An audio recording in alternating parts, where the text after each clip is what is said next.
வணக்கம் நண்பர்களே, நான் Manikandan. This is Mani's travels with hope. இது மாதிரி தொடர்ந்து பல வீடியோக்கள் வரப்போது. அதுக்கு நீங்கள் செய்ய வேண்டியது எல்லாம் நம்ம சேனலை சப்ஸ்கிரைப் பண்ணி ஆதரவு கொடுக்க வேண்டியது மட்டும்தான். இன்றைக்கி ஒரு மகிழ்ச்சியான செய்தி நமக்கு கிடைத்திருக்கிறது. அது என்ன அப்படின்னா, வருகிற 22ஆம் தேதி ஜனவரி மாதம் புதிய அம்ரித் பாரத் ரயில்கள் நிறையவே அறிமுகப்படுத்தப்பட இருக்கிறது. அதில் தமிழகத்திற்கும் குறிப்பிட்ட ரயில்கள் ஒதுக்கப்பட்டிருக்கிறது. அதிலும் ரொம்பவும் முக்கியமான ரயிலாக நம்ம பார்க்குறது திருவனந்தபுரம் சென்ட்ரலிருந்து தாம்பரம் வரைக்கும் இயங்கக்கூடிய ரயில். திருவனந்தபுரம் சென்ட்ரலிருந்து நாகர்கோவில், திருநெல்வேலி, விருதுநகர், மதுரை, திண்டுக்கல், திருச்சி வழியாக இந்த ரயிலானது தாம்பரம் வரைக்கும் செல்லும்.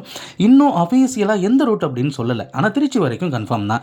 திருச்சியிலிருந்து விருத்தாச்சலம், விழுப்புரம் வழியாக போகுதா அல்லது தஞ்சாவூர் வழியாக போகுதா அப்படிங்கிறது நமக்கு தெரியலை. ஆனால் அது கிடைக்கும் பட்சத்தில் நிச்சயமான அதற்கான அறிவிப்பும் வெளியிடப்படும். இப்போது திருவனந்தபுரத்திலிருந்து மதுரை வழியாக சென்னை செல்வதற்கு இருக்கக்கூடிய ரயில் அப்படின்னு பார்த்தோன்னா குருவாயூர் எக்ஸ்பிரஸும் அனந்தபுரி எக்ஸ்பிரஸும் தான்.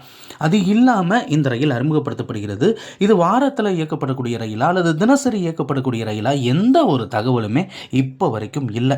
ஆனால் கூடிய விரைவில் இதற்கான தகவல் அப்படிங்கிறது வெளியிடப்படும். தினசரி இயக்கப்பட்டால் ரொம்பவுமே வசதியாக இருக்கும். ஏன்னா இதில் 11 அன்ரிசர்வ்டு பெட்டிகள் அப்படிங்கிறது இருக்கிறது.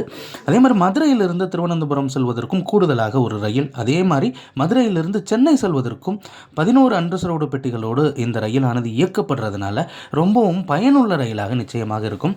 இதுவரைக்கும் அறிமுகப்படுத்தப்பட்ட அம்ரித் பாரத் ரயில்கள் எல்லாமே தொலைதூர ரயில்களாக இருந்தது. இப்போது அறிமுகப்படுத்தப்படக்கூடிய ரயில் ஷார்ட் டூரேஷன் அப்படின்னு சொல்லுவாங்க. குறுகிய காலத்தில் குறுகிய தூரத்தை அடையக்கூடிய ரயில்களாக இருக்கிறது.